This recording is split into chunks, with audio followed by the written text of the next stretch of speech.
It seems like when I am talking to Tennesseans and we're talking about activity in Washington, D.C., they mention all the bickering that is taking place, the wasteful spending that is taking place. And quite frankly, a lot of you, like me, are really tired of it. That is why we are fighting to stop this $1.9 trillion spending bill that is more of business as usual. This thing is just unbelievable.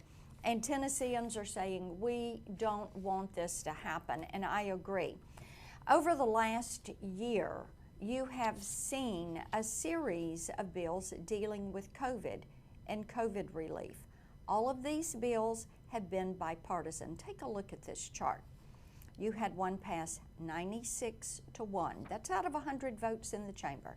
96 to 1, 90 to 8, 96 to 0, 100 to 0, and 92 to 6. But what happened with the last month's budget resolution? Why did it end needing a tiebreaker? Well, for the very same reason the House passed their version of the bill that we're considering. They did it the dead of the night, and they did it on a partisan political vote. No bipartisanship.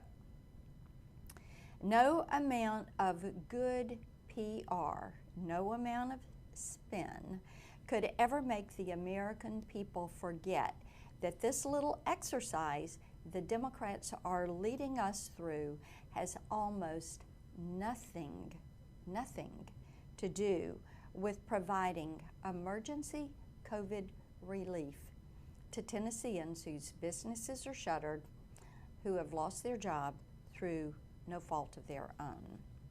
Now, when you look at this bill, you realize this is pretty much a wealth transfer bill.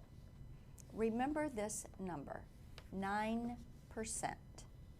9%, single digits. That's how much of this package Democrats want to dedicate to a national vaccination program, expanded testing, and public health jobs. 9%. They slapped a COVID relief label on the largest transfer of wealth ever proposed in the history of the United States and tried to sneak it through reconciliation before anybody caught on to what is going. This bill is so far over the line that we have our Democrat friends across the aisle. They've spent the past week fighting over the very provisions the House Democrats and the White House have used to pitch this bill. It is a fatally flawed bill, right down to the formula it employs to allocate state funding. And our governor in Tennessee has joined with 21 other governors in opposing this. The previous bipartisan relief packages used population to determine how money was going to be divided. It was very straightforward. But this time, the Democrats ran the numbers and decided they could benefit by making unemployment rate the deciding factor. That is right, not population, but unemployment rates. And wouldn't you know it, this very system disproportionately benefits poorly managed blue states at the expense of well-managed red ones. Look at this chart. This is amazing. You see the states that money is being taken from them to go into the green states. Look at New Jersey, New York, California, whose destructive shutdowns led to high unemployment rates because they shut down the businesses. They locked down their economies. They're going to walk away with billions and billions of dollars. Tennessee, on the other hand, still one of the best and most fiscally responsible states in the country. we're going to lose $164 million for doing the right thing. Alabama is going to lose about $900 million. Florida and Georgia are going to lose over $1.2 billion each.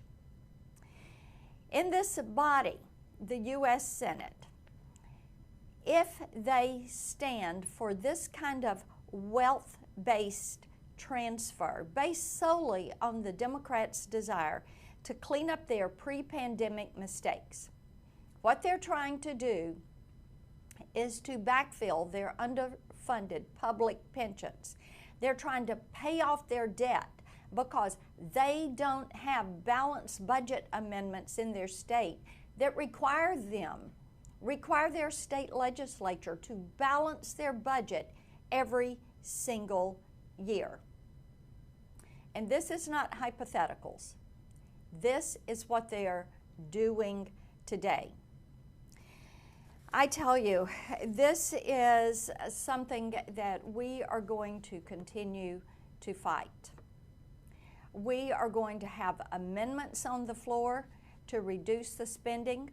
We're continuing to work to find one Democrat who will join us in saying, having a bill that is a $2 trillion boondoggle, that is a giveaway to unions, to leftist groups, to people that supported the Democrats in their pursuit of the House, the Senate, and the White House, and to have only 9% of that bill go to Tennesseans and Americans who are struggling.